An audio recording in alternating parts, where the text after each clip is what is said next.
Now we're going to talk about some recipes that fit within the Whole30 for the first month. Yes, for exactly. that 30 days. Yes, exactly. Great, so take it away. But these are the kind of dishes that you could serve to company on any weeknight and nobody would say, that's diet food. Right. Yeah. Gotcha. So again, slow cooker, this is a really delicious, easy meal. You're gonna dump everything into the slow cooker at once. So we've got roasted red peppers, we've got some sliced sliced onion, and I like using sweet onion, but you can use regular. Little garlic. Yep, some garlic. Okay.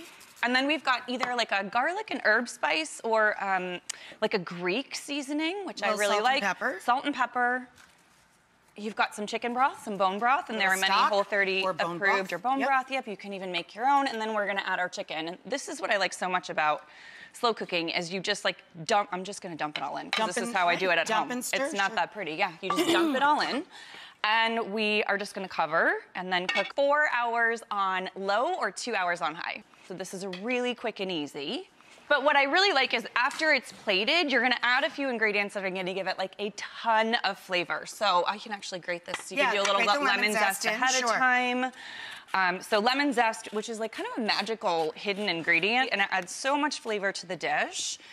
If you want to pull that out, that would be amazing. And that great, fresh, citrusy aroma. And then we're gonna top with some of these Kalamata olives and a little more of the, the parsley. And yes, I would love to add the juice. We've got some of the peppers and onions. And this is a delicious dish. I might serve it with some like asparagus, maybe some cauliflower rice, or even like a mashed potato. And I would even take some of that lemon zest and go right over the asparagus as well. I would, yep. Beautiful. Lovely.